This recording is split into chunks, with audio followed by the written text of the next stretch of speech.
everyone. I welcome you all to this beautiful evening, and we are discussing about the Odisha fight against COVID-19, which is organized by Young Star Charitable Trust. And आज आमे संध्या रे discussion करिबा कि हम ओडिसा केमती को वे रे कोविड-19 प्रति फाइट करूची आमे किछिटा फिजिकल मेंटल हेल्थ को केमती भल से रखिबा से परे जानिबा हम संगे हमर बहुत सारे डिग्नेटरीज अछंती एंड तनको मैं इंट्रोड्यूस करे पे चाहूची।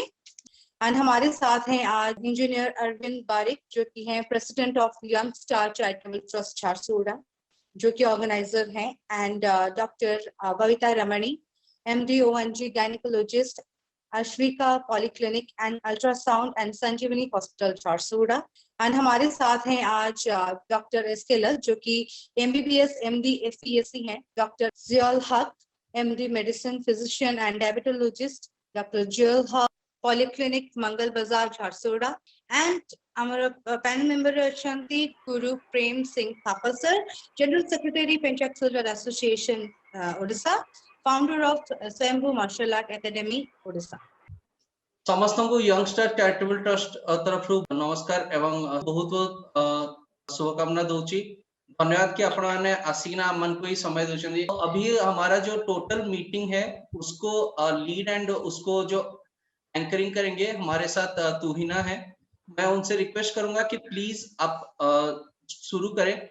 सो अभी हम स्टार्ट करने जा रहे हैं हमारे जो डिस्कशन है जो कि है अगेंस्ट कोविड-19, एंड हम यहाँ पे इकट्ठा हुए हैं कि हम इसके बारे में कुछ जान सकें। So we are immensely thankful to this great personality for giving their valuable time for the discussions.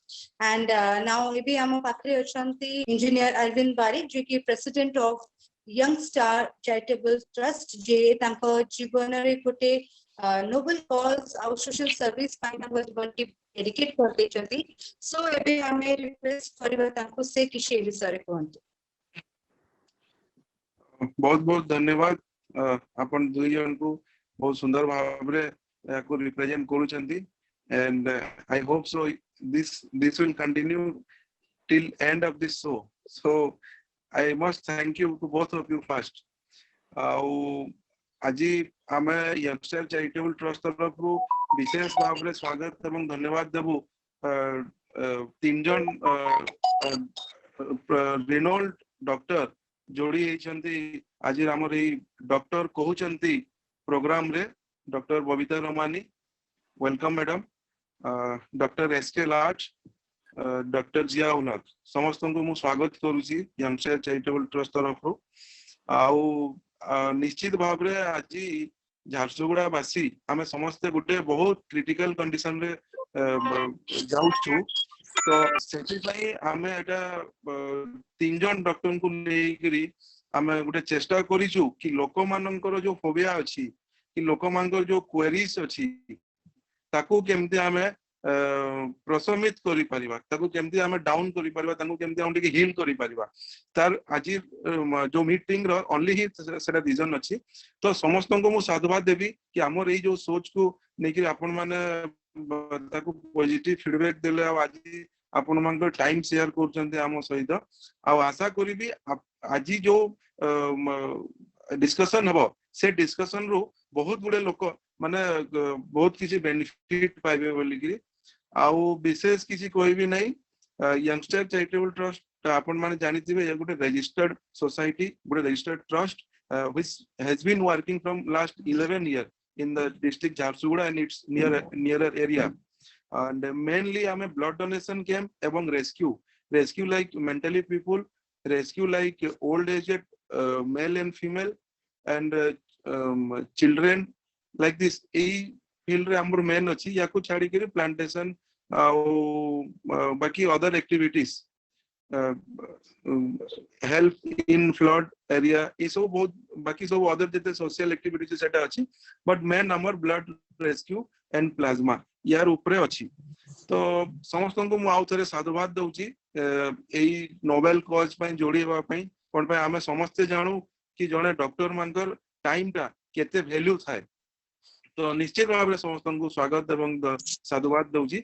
यार परे आउ मु विशेष भाव रे धन्यवाद देबी सेंसाई प्रेम सिंह थापा को तांको सहित मुझे डिस्कस कला पर से बहुत मत सपोर्ट करते से आज हमको तांकर फिटनेस मंत्र देबे कि एई कोविड टाइम रे अपन माने डिप्रेस बेसी न होई कि निजर बॉडी को भी फिट रखिबार अछि ए कोविड पई लड़िबा पई मेंटली तो फिट हबार अछि किंतु फिजिकली भी फिट रहिबार अछि तो गुरु प्रेम सिंह थापा को भी मु बहुत साधुवाद दउछि आ समस्त को स्वागत करूछि वर्तमान मु स्वप्नश्वरी हमर जो मैडम अछंती तांको मु कहबी कि आकु ए सेशन को कंटिन्यू करंतु thank you Thank you so much, Arvind sir. आपको valuable thoughts ପାଇଁ so ଏବେ ଆମ ସାଙ୍ଗରେ ଅଛନ୍ତି ଡକ୍ଟର ବବିତା मैडम and ତାଙ୍କୁ ମୁଁ ଗୋଟେ क्वेश्चन ପଚାରିବାକୁ ଚାହୁଁଛି हेलो मैडम आपके लिए एक क्वेश्चन है अभी जैसे अरविंद सर ने बोला कि हमें फिजिकल फिटनेस के साथ मेंटली भी स्ट्रांग रहना जरूरी है सो मेरा क्वेश्चन आपके लिए ये है कि हम आजकल देख रहे हैं कि बहुत लोग ये मेंटल डिप्रेशन हो जा रहा है कोविड के नाम से सो उसको कोप अप कैसे किया जाए मेंटल डिप्रेशन तो होगा ही इतना ज्यादा जो कोविड का डर है और न्यूज में और सोशल मीडिया में सब तरफ में उसके बारे में इतना बता रहे हैं प्लस ऑब्वियसली डेथ रेट तो बढ़ा है तो लोगों को डर तो है लेकिन सभी लोगों को नहीं है तो कुछ लोगों को डर है कुछ लोगों को कोई डर नहीं है जिन लोगों को डर है वो लोग अपना डिप्रेशन में चले जा रहे हैं कुछ लोगों को थोड़ा सिम्टम्स आ रहा है तो डिप्रेशन में चले जा रहे हैं लेकिन वो अगर उस वक्त में वो डॉक्टर्स की सलाह लेंगे कि अगर उनको कोई सिम्टम आ रहा है थोड़ा बहुत तो वो डॉक्टर की सलाह अगर लेते हैं और मान कर रहते हैं तो उनको ना डिप्रेशन में जाना पड़ेगा ना कोविड का सिवियरिटी में जाना पड़ेगा तो इस चीज के लिए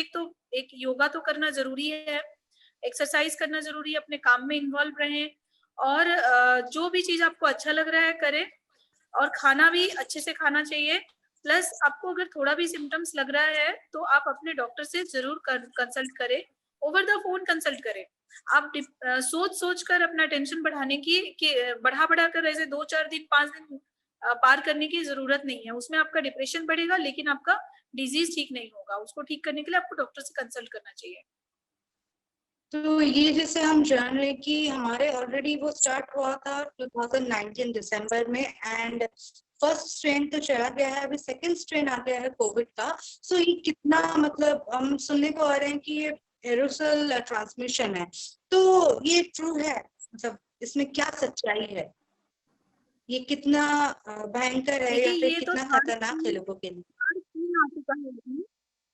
हाँ देखिए थर्ड स्ट्रेन आ चुका है सेकंड स्ट्रेन तो अब चल रहा है इसी बीच थर्ड स्ट्रेन भी आ गया है अभी ऐसा कह रहे हैं कि फर्स्ट स्ट्रेन जो था वो थोड़ा कम संक्रामक था सेकंड वाला थोड़ा ज्यादा था और ये जो थर्ड वाला है ये इतना ज्यादा संक्रामक है कि कह रहे हैं कि अगर 1 मिनट का भी कांटेक्ट पीरियड रहा सामने आमने सामने होकर तो आप इन्फेक्टेड हो सकते हैं इतना ज्यादा ये संक्रामक है प्लस इसका फैटलिटी मतलब कि जो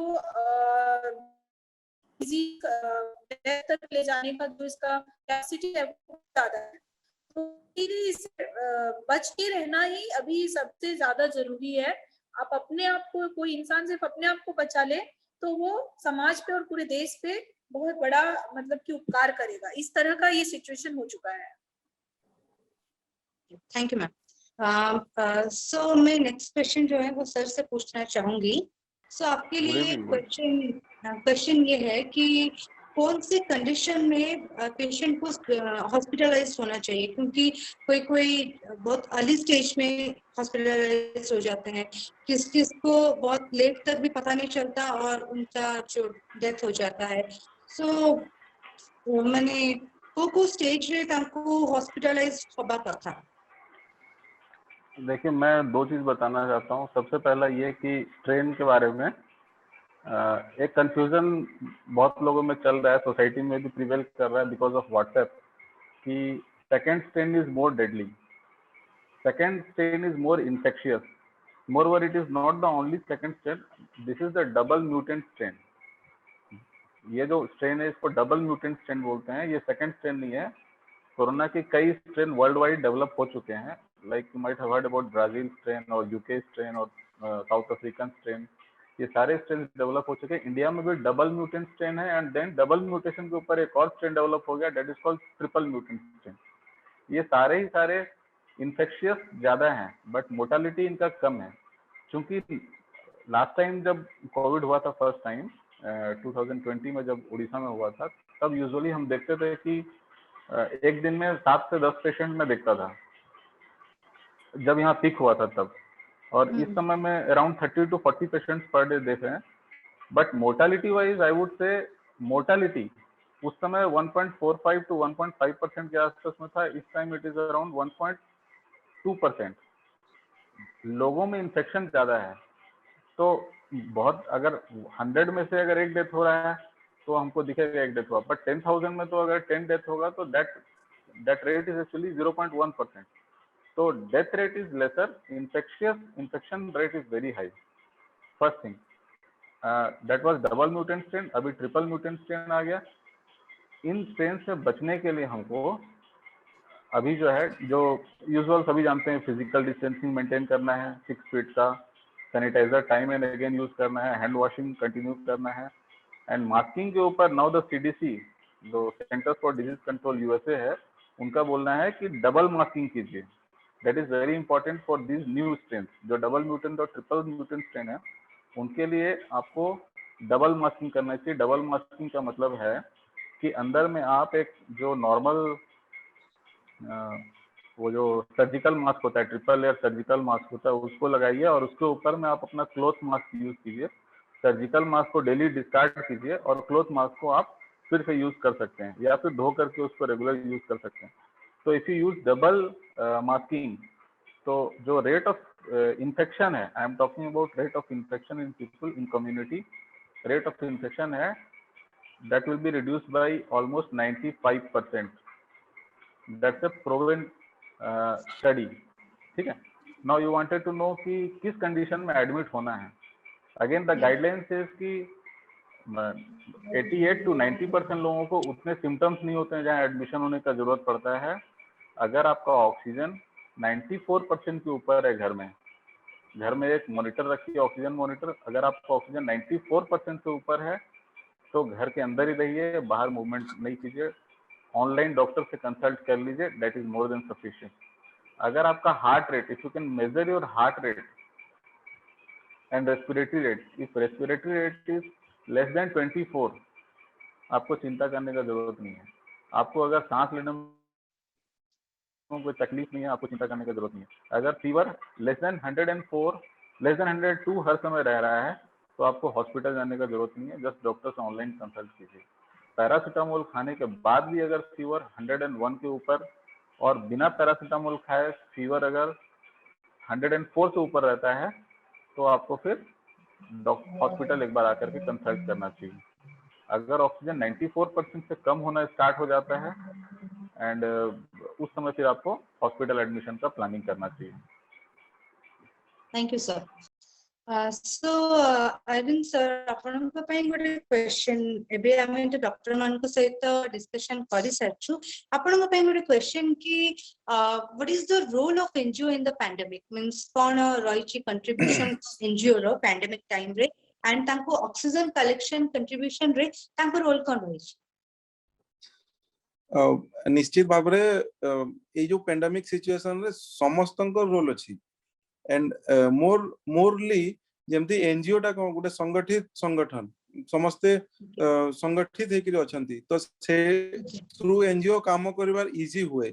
एज ए इंडिविजुअल मैन समस्त अच्छी रोल समस्ते करूचंती भी कि निज लेवल रे जोटा भी जो फील्ड जहाँ भल ए क्रिटिकल सिचुएशन तांको सेवा जोगई दे परिबा, सेटा हमें प्रायोरिटी रहिबा कथा।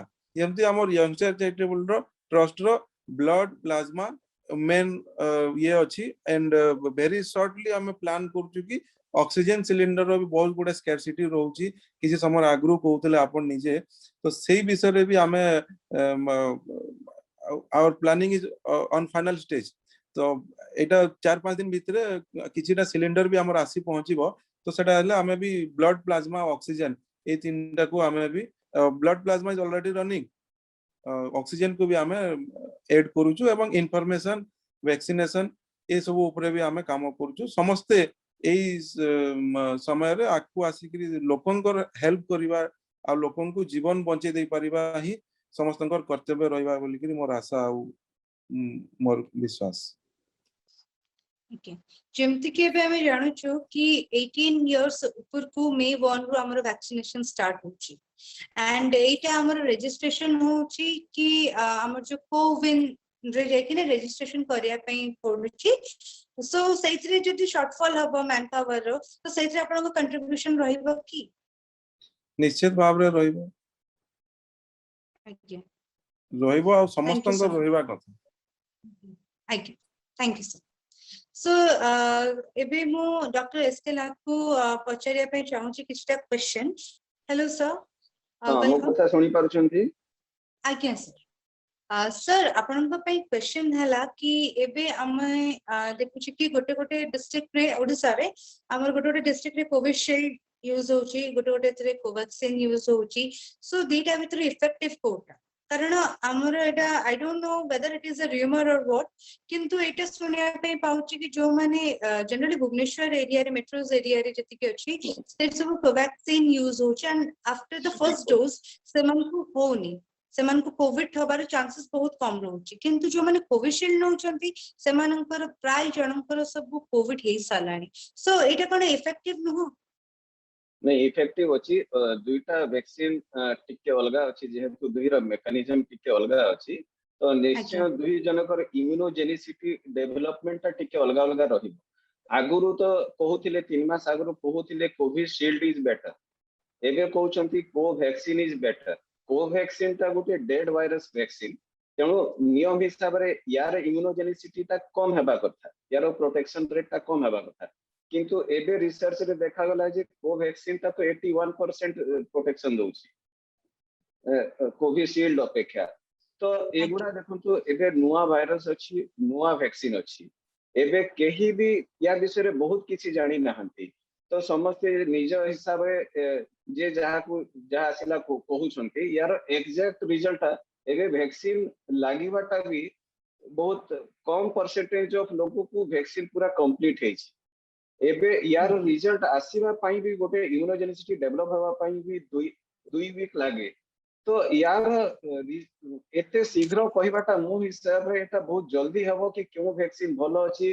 केउटा खराब अछि 2 नंबर कथा हम इंडिया रे जेउठी एते पॉपुलेशन अछि 130 करोड़ रो पॉपुलेशन अछि आ वैक्सीन प्रोडक्शन रेट एते कम अछि सेठी हमें जदी कहबा कोवैक्सीन भलो अछि हमें समस्त कहबा कि नै हमकु कोवैक्सीन ही दरकार तो एते लोकन को दे ही हेबोनी वैक्सीन अल्टीमेटली सेमिति हमें लूज करिबा हम पाखरे टाइम भी बेसी नाही कारण कोरोना टा जोटा आसी छि एटा तो गोटे वेव रे आसी छि एबे सेकंड वेव आसी छि यार पीक जहां आमे सुनिया को पाउछु आउ 15 दिन मासे रे यार पीक आसीबो तापर एटा धीरे धीरे कम हे जिवो तो हमकु जो वैक्सीनेट करिवार अछि विद इन 15 डेज ही हमकु वैक्सीनेशन रो मैक्सिमम लाभ मिलिबो तापर तो सेमति ही तार वेव रो जो स्ट्रेंथ टा अछि तार कमी जिवो तो तापर आपण वैक्सीन नै कि भी बहुत बेसी लाभ आपण को मिलिबोनी आज्ञा तेणु करी आमे या पछरे गोड़ेबाटा बंद करिवा कथा आमे कोविशील्ड नेबु कि कोवैक्सीन नेबु मो हिसाब रे जेउटा मिलुछि सेटा नै जिबा कथा बेटर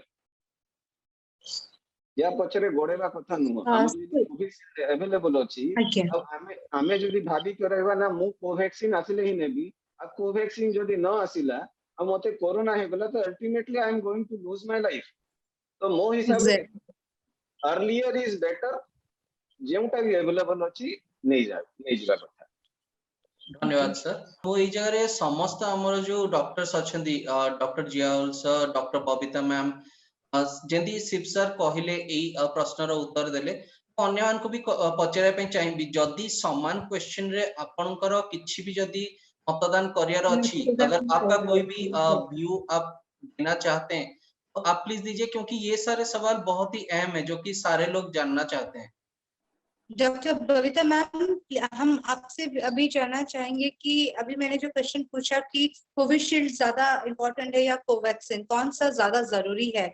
और कोई कोई बोल रहे हैं कि कोवैक्सीन जो ले रहे हैं उनको ज्यादा कोविड-19 होने का ज्यादा खतरा नहीं है, पर जो कोविशील्ड ले रहे हैं उनका ज्यादा खतरा होते जा रहा है। एंड उसके बाद भी वो लोग का जो फर्स्ट डोज ले चुके हैं उसके बाद भी उनका कोविड-19 हो रहा है, तो उसके बारे में आप क्या बोलना चाहेंगे? देखिए, फर्स्ट डोज लेने के बाद में कोविड-19 हो सकता है, क्योंकि फर्स्ट डोज के बाद इम्यूनिटी पूरी नहीं आती है। सेकेंड डोज के 2 हफ्ते के बाद इम्यूनिटी जाके एंटीबॉडी का पूरा फॉर्मेशन हो जाता है, फिर इम्यूनिटी आपकी आ जाती है। फिर भी चांस रहता है, क्योंकि इन्फेक्शन हो सकता है पर सिविरिटी आपका कम रहेगा। इन्फेक्शन आपका कौन सा स्ट्रेन है कोरोना वायरस का, उस पर डिपेंड करता है। आपने जो वैक्सीन लिया है वो बहुत पहले के स्ट्रेन के लिए बनाया गया है, अभी तुरंत नया स्ट्रेन आया है, उसके लिए वैक्सीन नहीं है।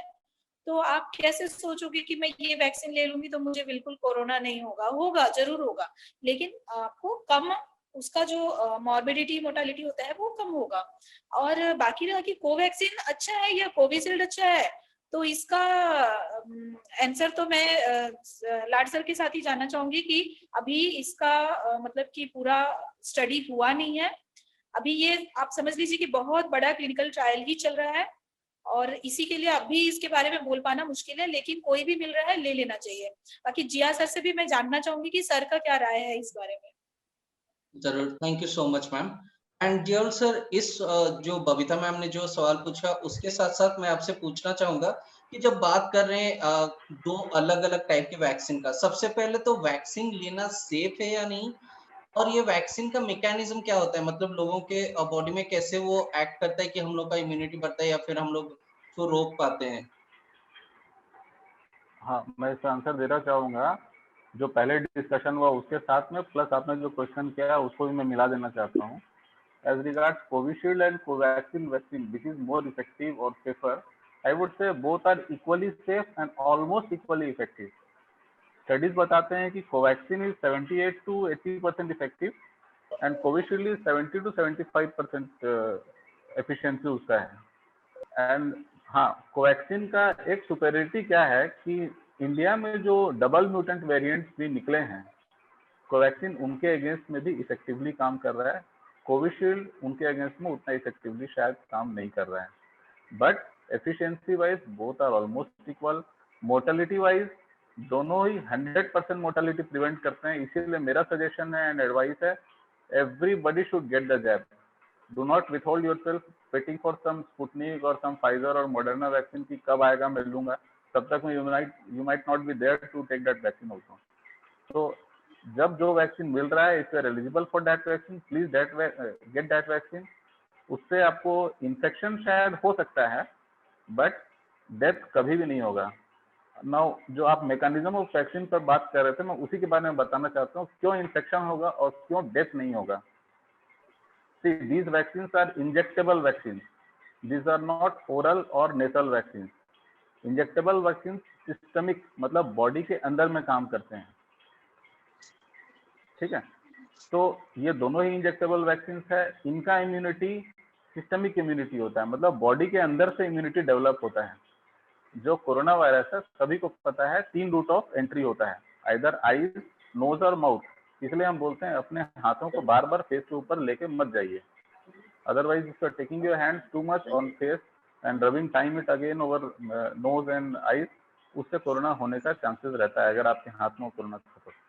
अभी लोकली नोज में आईजीए एंटीबॉडी बनता है जो कि हमको प्रिवेंट करता है किसी भी इंफेक्शन से। इसके लिए अभी तक नेसल एंटी वैक्सीन कोई आया नहीं है, but it is in the pipeline.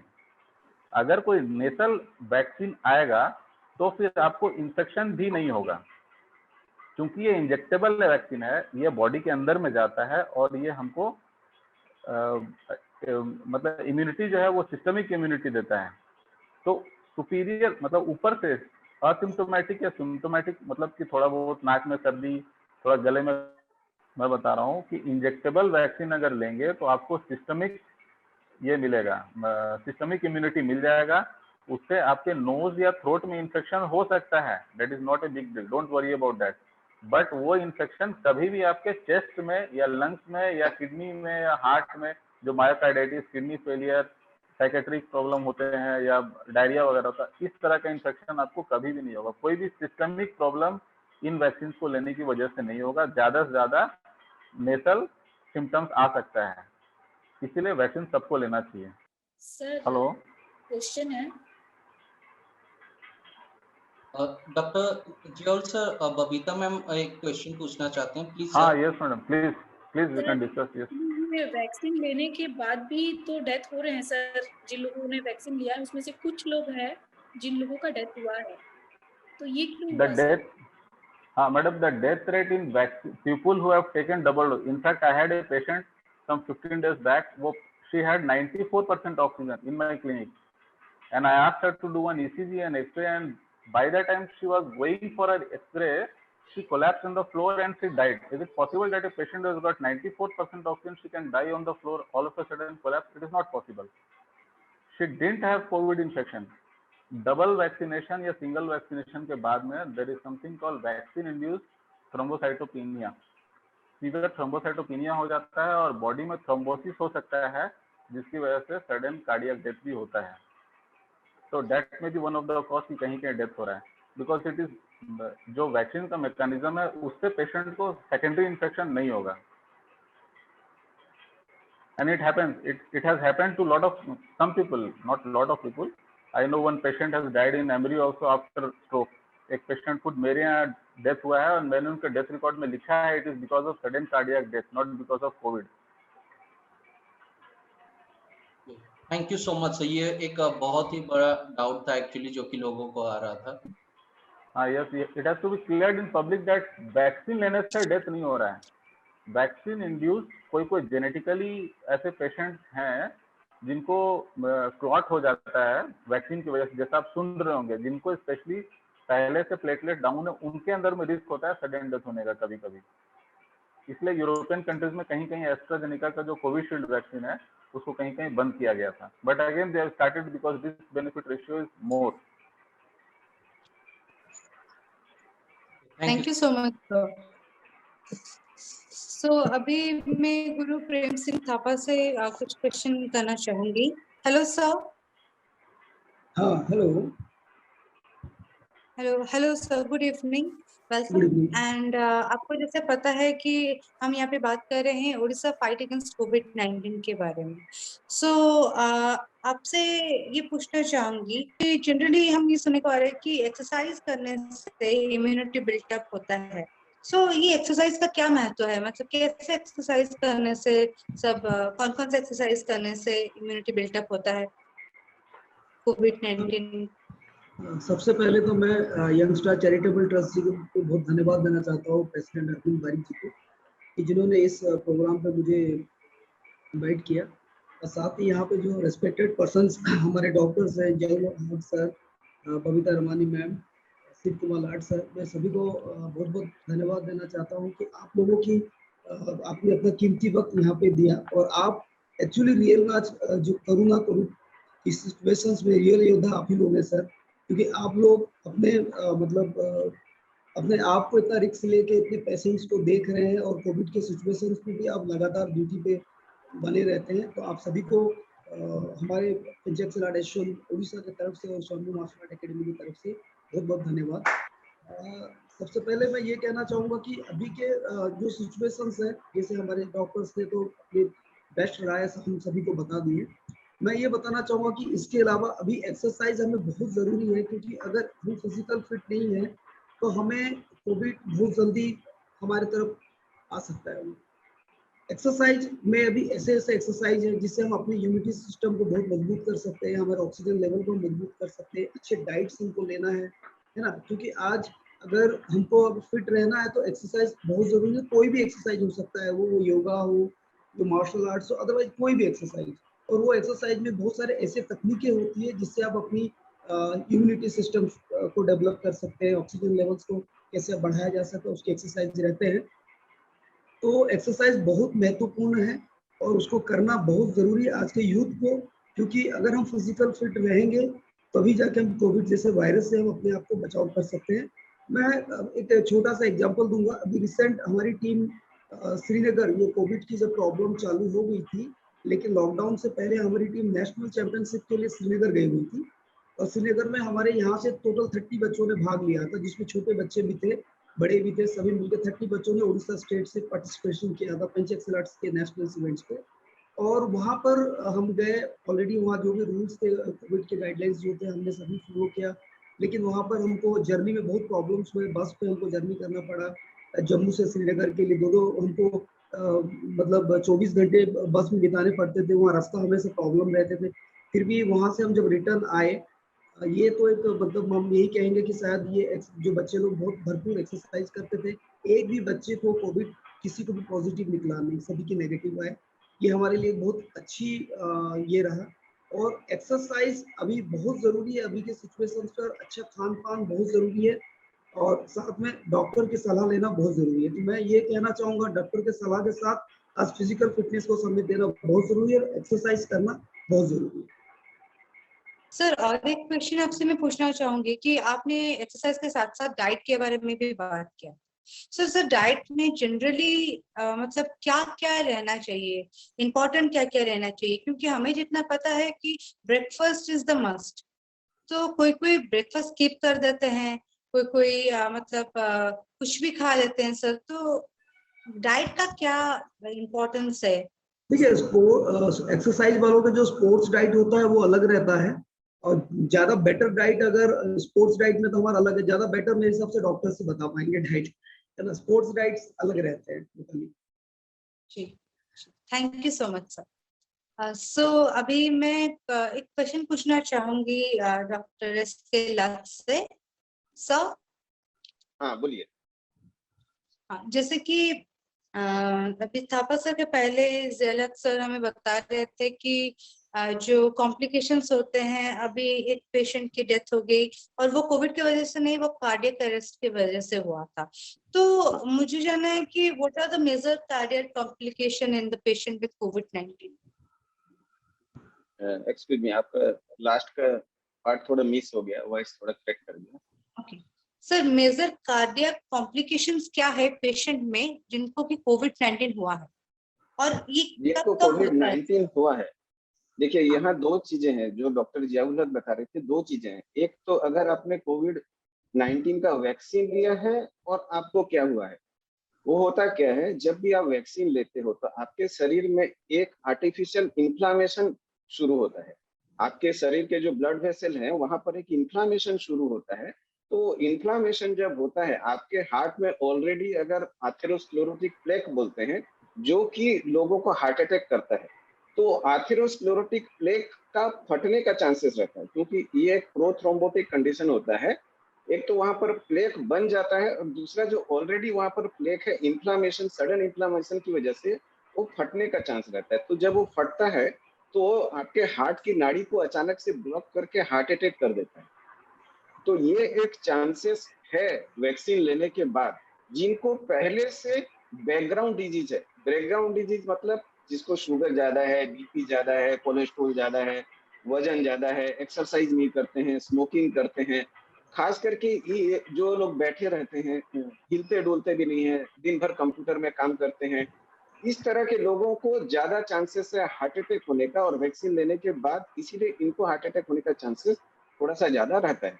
दूसरा जो है कि कोविड का इन्फेक्शन आपको हुआ है और उसके बाद आपको क्या कार्डियक कॉम्प्लिकेशंस होते हैं, तो उसके बाद कार्डियक कॉम्प्लिकेशंस के मुकाबले ज्यादातर जो कॉम्प्लिकेशंस है कार्डियोपल्मोनरी कॉम्प्लिकेशंस है। मतलब आपका ऑक्सीजन लेवल कम हो रहा है। आपका मेन जो इसमें अटैक होता है वो चेस्ट में होता है, हार्ट में कम होता है, लंग्स में ज्यादा है, क्योंकि लंग्स में एक लेयर है, एक जहां पर हमारा ऑक्सीजन ट्रांसफ्यूजन, ऑक्सीजन हमारे चेस्ट से निकल के ब्लड में जाके मिलता है। तो वो जो इंटरफेस है वहां पर कोविड के इन्फेक्शन की वजह से अच्छे से ब्लड में हमारा ऑक्सीजन मिल नहीं पाता, जो ऑक्सीजन एक्सचेंज होना चाहिए वो एक्सचेंज नहीं हो पाता, जिसके कारण आपका ऑक्सीजन लेवल कम हो जाता है। और अगर ये बहुत सीवियर रहे और ठीक टाइम में अगर इसका केयर न हो पाए तो फिर डेथ होने का चांसेस रहता है। तो दो अलग अलग चीजें। Thank you sir. मैम हाँ, सवाल ये है आपकी कि अभी जो बहुत सारे लेडीज जो कि प्रेग्नेंट है या फिर जिन लोगों का कोई भी फैमिली प्लानिंग का कुछ भी अभी प्लान्स चल रहे हैं या फिर जो हो गई ऑलरेडी रिसेंटली मदर्स हुए हैं या फिर उनका जो बेबी फीडिंग साइकिल जो है वो अभी कंटिन्यू हो रहा है, तो उन लोगों के लिए अभी ये कोविड सिचुएशन में आप टिप्स देना चाहेंगे या फिर क्या उन लोगों को ध्यान रखना चाहिए? ये जो आपने ग्रुप बोला, ये वो ग्रुप हैं जिनके लिए अभी वैक्सीन रिकमेंडेड नहीं है इंडिया में, क्योंकि इंडियन वैक्सीन का अभी ट्रायल नहीं हुआ है। तो ये वो ग्रुप हैं जो वैक्सीन ले नहीं सकते अभी। फर्स्ट फेज में मना किया गया है, सेकेंड फेज में देखेंगे कि किस तरह का रिजल्ट आ रहा है, फिर उसके हिसाब से उनको दिया जाएगा। तो ये ग्रुप के रिस्क में आ जाते हैं, खासकर प्रेगनेंसी में। आपका जब कोई जो प्रेग्नेंट होता है तो उसे इन्फेक्शन होती है, तो कॉम्प्लिकेशन जो है वो डबल हो जा रहा है, क्योंकि उस वक्त वो बेबी साथ में है, अपने को उसके बारे में भी सोचना पड़ता है। तो इसीलिए इन लोगों को जो है बहुत ज्यादा ध्यान से अपने आप को बचाव करके रखना है। और बचने का यही तरीका है कि आप डिस्टेंस मेंटेन करें अपने घर में भी। जो लोग भी बाहर जाते हैं काम करने के लिए, वो आप घर वापस आ रहे हैं, उनको अलग रूम में रखना है, उनका हर चीज अलग कर दीजिए। आप उनसे दूरी में मेंटेन करिए। और मास्क, बाहर जा रहे हैं तो मास्क पहनना बहुत ज्यादा जरूरी है। कोई भी चीज, कोई सामान बाहर से आ रहा है तो उसे छूने के बाद आप हाथ धोइए, उसको धोकर घर में लाइए, हो सके तो 2 दिन छोड़ दीजिए, फिर लेकर आइए अंदर। तो और सैनिटाइज करिए, हर चीज को साफ करिए। ये सब मेंटेन करना होगा। थोड़ी थोड़ी भी आपको सर्दी और जुकाम है और आप सोच रहे हो कि मुझे सिर्फ नॉर्मल कोल्ड हुआ है, कॉमन कोल्ड हुआ है क्योंकि मैं एसी में सो ली और फैन लग गया या ठंडा खा लिया इसलिए, तो ये गलत सोच रहे हो। आपको तुरंत से डॉक्टर से मिलना होगा। मिलिए मत, आप फोन पे कंसल्ट करिए। ओवर द फोन सारे डॉक्टर्स अवेलेबल हैं आज के डेट में। ऑनलाइन कंसल्टेशन सब कोई कर रहे हैं। और कोविड पेशेंट लोगों के लिए कोई भी आपको मना नहीं करेगा, सब लोग आपको कंसल्ट करेंगे।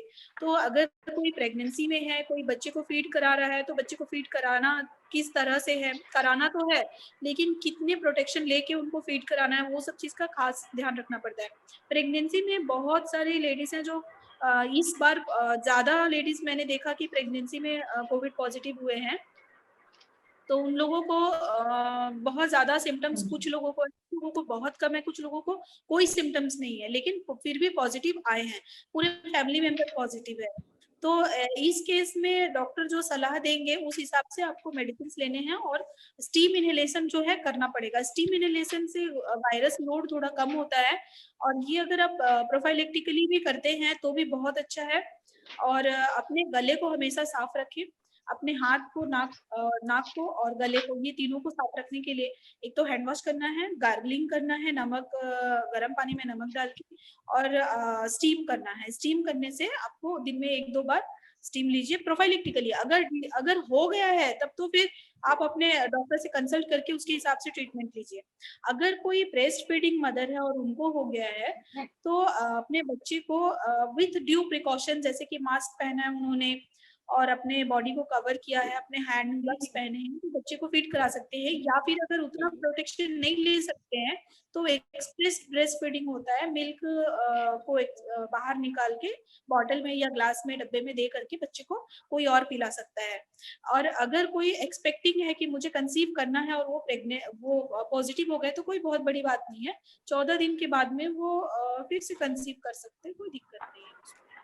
और वैक्सीन के बारे में अगर मैं बोलूं तो इन तीनों ग्रुप में वैक्सीन जो है वो बाहर आउट ऑफ इंडिया वैक्सीन, जो फाइजर का, मॉडर्ना का और जॉनसन जॉनसन, ये तीनों वैक्सीन का जो तरीका है बनाने का, उस तरीके के हिसाब से उन लोगों ने ट्रायल किया है। तो ये तीनों वैक्सीन अपने अपने वैक्सीन को सेफ बता रहे हैं। इन्होंने मोर देन 30,000 प्रेग्नेंट वुमेन पे ट्रायल किया है और इन्होंने बताया है कि ये तीनों वैक्सीन सेफ है।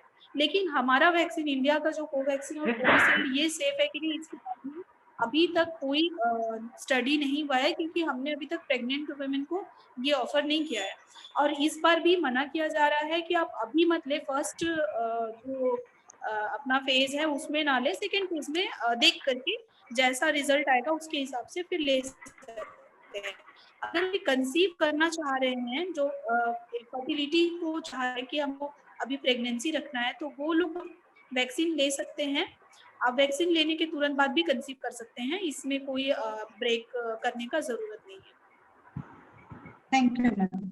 जो पेशेंट्स को कोई भी कॉम्प्लिकेशन है जैसे कि शुगर, डायबिटीज या फिर कोई अदर डिजीज जिससे कि उनके ऊपर कोई भी ज्यादा इम्पैक्ट आ रहा है कोविड का, तो वो क्यों हो रहा है? शुगर का लेवल क्यों हाई हो जा रहा है? अगर रेमडेसिविर दिया जा रहा है तो बीपी या तो शुगर लेवल क्यों बढ़ रहा है? फर्स्ट ऑफ ऑल ये कि अब धीरे धीरे क्लियर होता जा रहा है कि remdesivir is not that important in treatment of Covid. Remdesivir anti Ebola drug था, इबोला वायरस के में यूज किया जा रहा था, उसको कोविड में भी ट्रायल दिया जा रहा है। It is fairly effective. ये सिर्फ जो ड्यूरेशन ऑफ हॉस्पिटल स्टे है और मल्टीप्लिकेशन ऑफ वायरस है उसको कम करता है। Duration of hospital stay by 4 days and multiplication of virus को कुछ कम कर देता है, दैट्स ऑल। बट इससे पेशेंट के वेलबींग में या उसके सर्वाइवल में कोई एक्स्ट्रा बेनिफिट नहीं मिलता है। द ओनली 2 ड्रग्स अभी तक जिनका की रिजल्ट मिला है जो कि यूजफुल है, मतलब जो पेशेंट एडमिटेड हैं उनके लिए, फर्स्ट इज ऑक्सीजन। बहुत इंपॉर्टेंट है बिकॉज अगर ऑक्सीजन कंसंट्रेशन कंटिन्यूसली कम होता जाएगा तो बॉडी के दूसरे सेल्स में डेथ स्टार्ट हो जाएगा और दूसरे कॉम्प्लिकेशंस डेवलप होने लग जाएंगे। सेकंड इज स्टेरॉइड और थर्ड इज जो लो मॉलिक्यूलर वेट हेपारिन या फिर जो एंटीकोगुलेंट ड्रग्स देते हैं उनमें।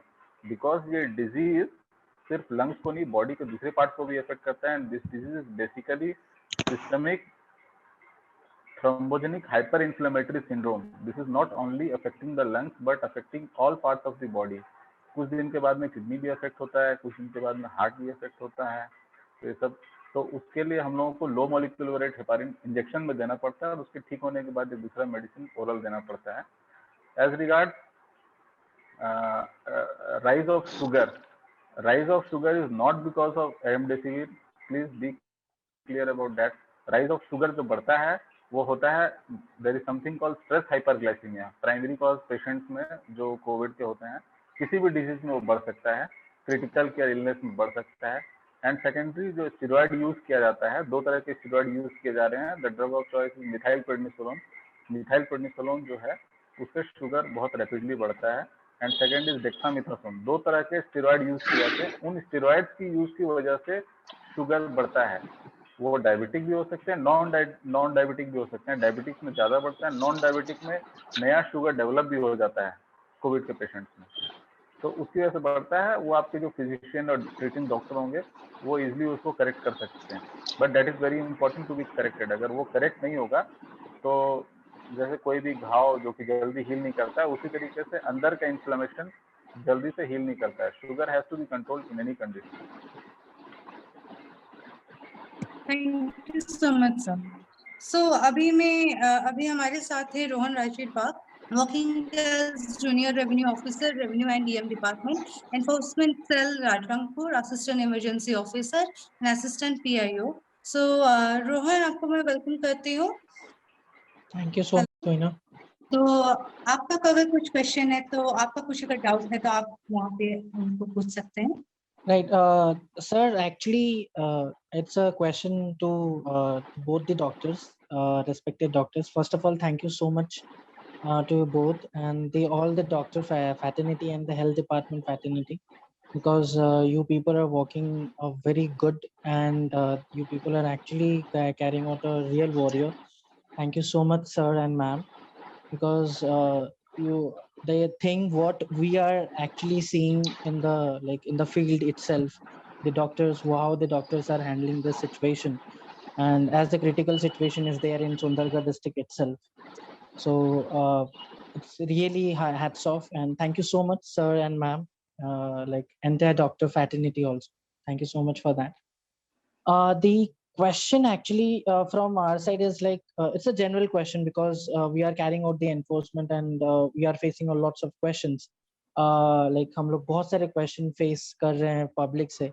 सो सेकेंड स्ट्रेन वायरस का एक्चुअली लोगों को एक्चुअली अभी क्या लग रहा है, पहले जो था कोविड का सिचुएशन, एक भी निकलता था तो लोग डर जाते थे, तो सब कुछ बंद हो जाता था, सब कुछ हो रहा। लेकिन अभी सिचुएशन ये है कि 200 निकल चुका है, फिर भी लोग उतना अवेयर नहीं है। सेकेंड स्ट्रेन का उनको पता नहीं है कि क्या है क्या नहीं है. So I just want to know, like, or the public actually wants to know that कि second strain का effectiveness क्या है, वो कितना dangerous है, and is this aerosol transmission or not? Respiratory secretion से तो ये ट्रांसमिट होता ही है, इसमें कोई शक नहीं है ना। जब भी आप खांसते हैं या छींकते हैं तो वहां पर जो फ्लूइड निकलता है उससे ये ट्रांसमिशन होता है। दूसरा क्वेश्चन आपने क्या पूछा था? दूसरा कि लोग क्यों डर नहीं रहे हैं, लोग क्यों इसको ध्यान नहीं दे रहे? तो जो मेरा हाँ सेकेंड स्ट्रेन है, लोग क्यों इतना सीरियस नहीं है? तो देखिए जो मेरा प्रैक्टिकल एक्सपीरियंस है इसमें, पिछले बार क्या था, अभी इसमें मोर्टेलिटी रेट क्या है 2 to 3%। पिछले बार क्या था, लोग कम बीमार पड़े थे, लॉकडाउन हुआ था, लोग क्योंकि लॉकडाउन की वजह से लोग सहम भी गए थे, लोगों को लगा था कि हाँ लॉकडाउन हुआ है मतलब कुछ बड़ी चीज हुई है, तो लोग लॉकडाउन में भी थे और दूसरा थोड़ा डर के थे। और उस समय क्या हुआ है, जो मैंने एक पर्टिकुलर पैटर्न देखा, कुछ घरों में 3-3, 4-4 डेथ्स हो गई, तो कुछ घरों में किसी को कुछ नहीं हुआ। तो जिनके घर में डेथ हुआ वो अभी भी डर रहे हैं, वो अभी भी मेरे जानने में वो अभी भी डर रहे हैं, घर में हैं, वो पूरा सोशल डिस्टेंसिंग का नॉर्म, वैक्सीन, मास्क पूरा अच्छे से मान के चल रहे हैं। लेकिन जिनके घर में कोई इस तरह का एक्सीडेंट नहीं हुआ, उनको ये लगता है कि पिछले बार भी हुआ था, मैं ठीक हो गया था, अब की बार भी होगा, मैं ठीक हो जाऊंगा। तो ये एक साइकोलॉजिकल इम्पैक्ट इसका ज्यादा है, जिसके कारण लोगों को ऐसा लग रहा है कि इसमें कुछ नहीं होता। दूसरा है, कई लोगों को कई सोशल मीडिया में इस तरह से फैलाया गया है, कई मैसेजेस ऐसे स्प्रेड हो रहे हैं कि कोरोना वायरस नाम की कोई चीज ही नहीं है, ये पैसे कमाने के लिए और विदेशी कंपनियों ने अपना वैक्सीन बनाने के लिए, वैक्सीन बेचने के लिए इस तरह का एक नया ड्रामा क्रिएट किया हुआ है। तो इस तरह की कई सारी अफवाहों के कारण कई लोगों के मन में भी ये घुस गया है कि नहीं, ये कोरोना नाम का कुछ चीज है नहीं और इससे कुछ डरना नहीं है, ये मामूली सर्दी खांसी है, पहले भी होता था, अभी भी हो रहा है। तो इस तरह के कई सारे मिथ्स और जो अफवाहें फैल रही है, ये भी एक रीजन है कि लोग इस पर, इसकी मोर्टेलिटी, इसकी डेडलीनेस पर भरोसा नहीं कर रहे कि ये कितना बड़ा डेंजरस वायरस है। ये 2 कारण मेन है। जिसके घर में तकलीफ हो गई है वे डरे हुए हैं, अभी भी प्रिकॉशन ले रहे हैं। जिनके घर में कुछ नहीं हुआ वे कोई भी नियम कानून को नहीं मान रहे हैं और ये खुला घूम रहे हैं कि मुझे कुछ नहीं होगा। ये मेरा practical experience. Over to doctor Zia. Thank you so much sir, it was very good deliberation. सही बोल रहे हैं। लास्ट टाइम जिनके साथ में कुछ हुआ है they are taking it very seriously, उनको समझ में आता है कि यस इसमें कुछ प्रॉब्लम है। और जो लोग ठीक हो गए, क्योंकि 90% असिम्टोमेटिक केसेस होते हैं, 10% में सिम्टम्स आते हैं, 4% एडमिट होते हैं, उसमें से 1 या 2% में डेथ होता है। तो 90% जो ठीक हो जाते हैं, तो वो लोग सोचते हैं कि कुछ होता ही नहीं है, ये लोग कुल्लू बनाते हैं, झूठ बोलते हैं। But think about those who are dying. अगर 100 में 1 या 2 का डेथ हो रहा है, बट जब इन्फेक्शन करोड़ों में होता है तो इमेजिन कितने लोगों का डेथ होगा। That is what we are seeing presently. और जो बच जाते हैं उनके अंदर में उस तरह का भावना होता ही नहीं कि कुछ हो रहा है। Then there is something called pandemic fatigue. If there is a pandemic for a very long period of time, मतलब 1-2 साल तक कोई पैंडेमिक कंटिन्यू रहता है, तो लोग धीरे धीरे उस जो रेगुलर उनका दिनचर्या का काम है, बिजनेस है, उसको करने के लिए उनको निकलना ही, वो पैंडेमिक से ऐसे ही इरिटेट हो जाते हैं। एंड मोर ओवर जो वर्किंग एज ग्रुप है, if they do not work outside, किसी का दुकान है, किसी का बिजनेस है, किसी का कोई दूसरा काम है, कोई जॉब है, अगर वो कुछ नहीं करेंगे तो कुछ दिन के बाद उनके पास खाने पीने के लिए कुछ नहीं बचेगा। तो मजबूरी में भी उनको काम करना पड़ता है। कुछ डर भी कम हो गया, कुछ उनकी मजबूरी है कि काम करना ही है, इससे वो बच नहीं सकते। So that's why people are still on the streets even with high number of cases. Secondly, second question आपका related to aerosol था, Mr. Rohan. Hello. Yes sir, that's the question. Aerosol transmission. हाँ, aerosol होता क्या है? Then aerosol, yes. Again it is proven that aerosol से भी transmission हो रहा है। 3 modes of transmission होते हैं. One is droplet, another is aerosol, another is airborne transmission.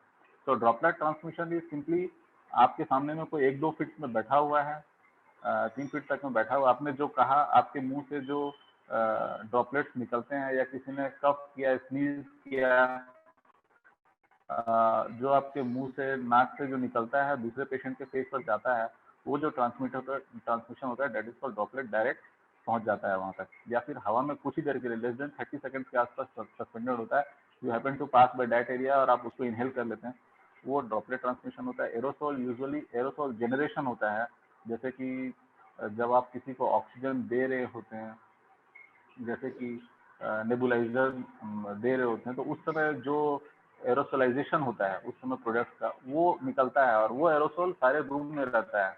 That is the reason जो आईसीयू में वर्क करने वाले डॉक्टर्स थे लास्ट टाइम, उनको पता नहीं था कि एरोसोल ट्रांसमिशन होता है इसमें, और lot of ICU workers, lot of doctors जो कि क्लोज चैम्बर में काम कर रहे होते थे, उनको इन्फेक्शन लास्ट टाइम बहुत ज्यादा हुआ था। Luckily this time all have been vaccinated और डॉक्टर्स में इन्फेक्शन कुछ कम है। एंड एयरबोर्न इज लाइक, आपने एक बार खांस दिया, छींक दिया, और देन वो हवा के बहाव के साथ में वायरस चूंकि बहुत हल्का है, जस्ट लाइक एयर पार्टिकल्स, तो वो कुछ दूर तक चला गया, 10 फीट 20 फीट। तो that's the riskiest form of pandemic या फिर वायरस ट्रांसमिशन होता है कि वायरस अगर हवा में सस्पेंडेड है for more than half an hour, मतलब before settling down on the ground, तो उस कंडीशन में बहुत ज्यादा होता है। So they are also thinking that apart from droplet and aerosol, it is an airborne transmission also, because इसका बहुत ज़्यादा इन्फेक्ट, जो डबल म्यूटेंट स्ट्रेन है इंडिया का, उसका इन्फेक्टिविटी बहुत ज़्यादा है। तो एयरबोर्न पर अभी कंप्लीट उन्होंने गाइडलाइन नहीं दिया है, but they are sure that it is droplet and aerosol transmission होता है इसमें। मैं एक चीज ऐड करना चाहूंगी। देखिए, जब किसी लोकल, हमारा जो लोकल लोग हैं यहाँ पे, मेरा पास में मेरा एक गांव है, तो इन लोगों को जब बुखार होता है और सर्दी जुकाम होता है, तब तो सोचते हैं कि कॉमन कोल्ड है। जब बुखार होता है और वो 2-3 दिन 4 दिन रह जाता है, तो वो सोचते हैं कि जरूर मलेरिया या टाइफाइड है। और जब कोई मर जाता है तो ये बोलते हैं कि ब्रेन फीवर हुआ है। अब ये ब्रेन फीवर क्या है मुझे तो नहीं पता, सर को पता होगा शायद। और वो लोग ना वो टेस्ट करते हैं टाइफाइड का और वो पॉजिटिव आता है, क्योंकि उसका क्रॉस रिएक्शन है और वो पॉजिटिव आएगा। और टाइफाइड बहुत सारे केस में पॉजिटिव आता है जिसमें कि एक्चुअली टाइफाइड नहीं होता है। तो लोगों को ये बताना बहुत जरूरी है कि आपका टाइफाइड पॉजिटिव आ रहा है, फिर भी आप इसको टाइफाइड से सोचकर घर में मत रहिए। ये अभी के टाइम में आपको अगर कॉमन कोल्ड हो रहा है, फीवर हो रहा है और आपका टाइफाइड पॉजिटिव आ रहा है, तो वो कोविड होने का चांस बहुत ज्यादा है। और सबसे बड़ी बात ये है कि अगर आपका टाइफाइड पॉजिटिव है तो आपको सांस लेने में दिक्कत क्यों हो रही है, आपका SpO2 क्यों कम हो रहा है और डेथ क्यों हो रहा है? आज तक तो हमने टाइफाइड में और मलेरिया में ऐसे SpO2 को कमते हुए नहीं देखा है। तो ये चीज लोगों को जानना बहुत ज्यादा जरूरी है, और मैं इस माध्यम से लोगों तक ये पहुंचाना चाह रही हूँ, क्योंकि मैंने ऐसे बहुत सारे डेथ अभी मैंने देख लिए। मैं फोन पे, मुझे इतने सारे फोन कॉल्स आए, सब यही बोलते हैं कि ऑक्सीजन की कमी है, डॉक्टर बोले ऑक्सीजन लगेगा, लेकिन टाइफाइड निकला है और कोविड एंटीजन नेगेटिव है। तो वो लोग पूरा कंफर्म हो जाते हैं कि कोविड नहीं है, टाइफाइड है। तो ये चीज बिल्कुल भी इस मैंने ये फॉल्स नेगेटिव है, इसमें आप मत रहें। एक चीज मैं यहाँ पर बोलना चाहूंगा, बबीता मैडम ने बहुत अच्छी बात बोली। अभी अभी क्या होता है, गर्मी का दिन आया, हर कोई ठंडा पानी पीता है और उसको कोल्ड हो जाता है। वो क्या सोचता है, मैं ठंडा पानी पिया, मुझे सर्दी खांसी हुई। अभी भी लोगों को यही आइडिया है कि जो सर्दी खांसी है वो ठंडा पानी पीने से होता है, लेकिन ये एक मीथ है, बहुत बड़ा मीथ है कि लोग सोचते हैं मैं ठंडा पानी पिया बोल के मेरे को सर्दी खांसी हो गई। ठंडा पानी पीने से सर्दी खांसी नहीं होती, इन्फेक्शन, वायरस का इन्फेक्शन होने से आपको सर्दी खांसी होती है। हाँ, आप ठंडा पानी पीते हैं या कोल्ड एनवायरनमेंट में, क्लोज्ड एनवायरनमेंट में रहते हैं, तो आपके अंदर जो वायरस है वो जल्दी से कोलोनाइज कर जाता है आपकी थ्रोट में, वो एक अलग चीज है। लेकिन इसका मतलब ये नहीं कि आपने ठंडा पानी पिया या कोल्ड ड्रिंक पिया या आइसक्रीम खाया तो आपको कोरोना, आपको ये सर्दी जुकाम हो गया। एक्चुअल में वो है कोरोना, लेकिन लोग ये सोचते हैं कि मैं ठंडा पानी पिया था बोल के मुझे सर्दी खांसी हो गई।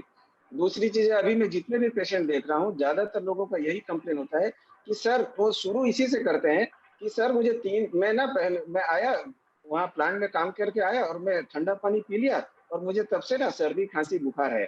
मैं बोला 3 दिन हो गया सर्दी खांसी बुखार है, कोरोना का जांच कराया कि नहीं? तो उनका यही आंसर रहता है, सर ये तो ठंडा पानी पीने से हुआ है, तो मैं कोरोना का जांच क्यों कराऊं? मैं तीसरा क्वेश्चन पूछता हूँ, भैया ठीक है आइसोलेशन में तो होगा, अभी नहीं जा रहा होगा? नहीं, मैं तो प्लांट भी जा रहा हूँ, मैं तो काम भी कर रहा हूँ।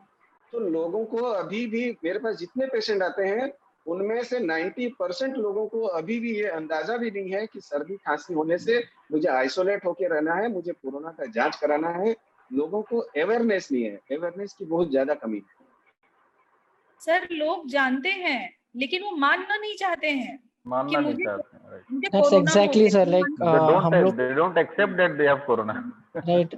The thing is that when we are into the enforcement also, like when we are carrying out public awareness campaign and all, जब हम लोग कर रहे हैं ये चीज तो उन लोग को बोला जाता है तो वो लोग बोलते हैं कि नहीं सर, आप लोग तो ऐसे ही खाली पीली में एनफोर्समेंट कर रहे हो, गवर्नमेंट ने बोला है ये सब करने के लिए इसलिए आप लोग कर रहे हो। They do not accept this threat as a threat. फिर भी बहुत बहुत प्रॉब्लम में होता है। This awareness actually needed for to know the things in a proper way. So it's a time for the wind up. Before winding up, it's a very important question ये है because oxygen level बहुत लोगों का कम हो रहा है and it's shortage of oxygen is also there. So I just want to ask Thapa sir that कि Thapa sir ये कुछ एक्सरसाइजेस हैं जहाँ पे हम लोग ऑक्सीजन लेवल बढ़ा सकते हैं या जो ऑक्सीजन लेवल होता है बॉडी में वो बढ़ा सकते हैं, इंक्रीज कर सकते हैं क्या फिटनेस लेवल रखना पड़ेगा ऑक्सीजन लेवल को मेंटेन करने के लिए? बहुत सारे ऐसे एक्सरसाइज है, योगा में भी है, स्पेशली मार्शल आर्ट्स में भी है, जिन एक्सरसाइज से हम अपना योगा लेवल, अपना ऑक्सीजन लेवल को हम बढ़ा सकते हैं, ठीक है। लेकिन उसको रेगुलर ही करना है घर पे ही। अब घर पे रह के उसको प्रैक्टिस करें तो बिल्कुल आपका ऑक्सीजन लेवल बिल्कुल परफेक्ट हो जाएगा। Right. So thank you so much. एक लास्ट में एक चीज पूछना चाहूंगा। एक बहुत सीरियस टॉपिक डॉक्टर बबीता रमनी मैम अभी उठाए थे। मैम आप जो पूछे, जो बोल रहे थे अभी कि टाइफाइड है बोल के डॉक्टर बोल रहे थे कुछ कई जगह में, तो वो एक्चुअली टाइफाइड से ऑक्सीजन लेवल लो हो रहा है कि वो एक्चुअली में कोविड पॉजिटिव है?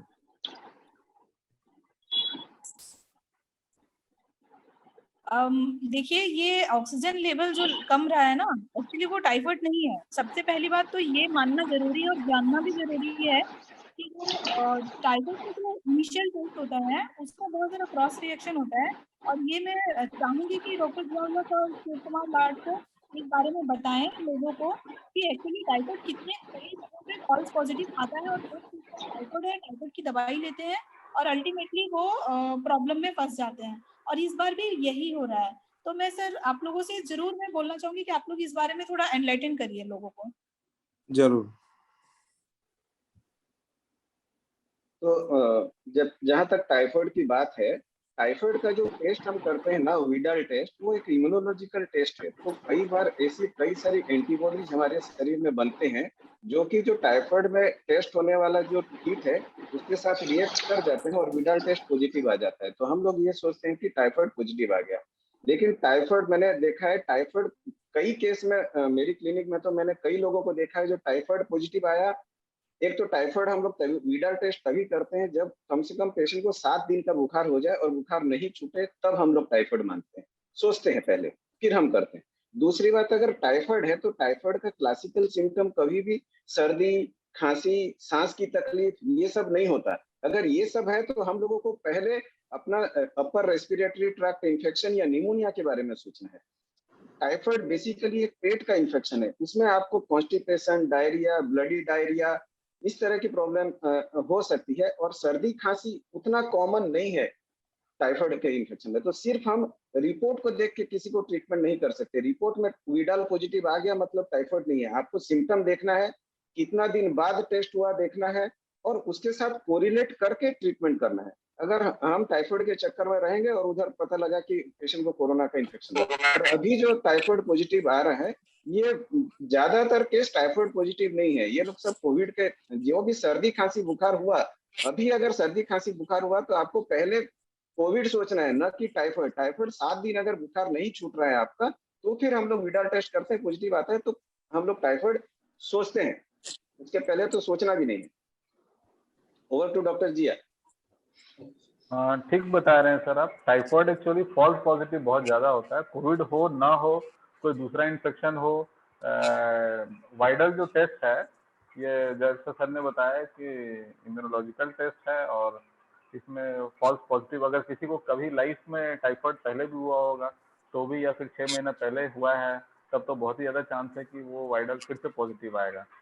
You do any kind of test, viral positive आ सकता है।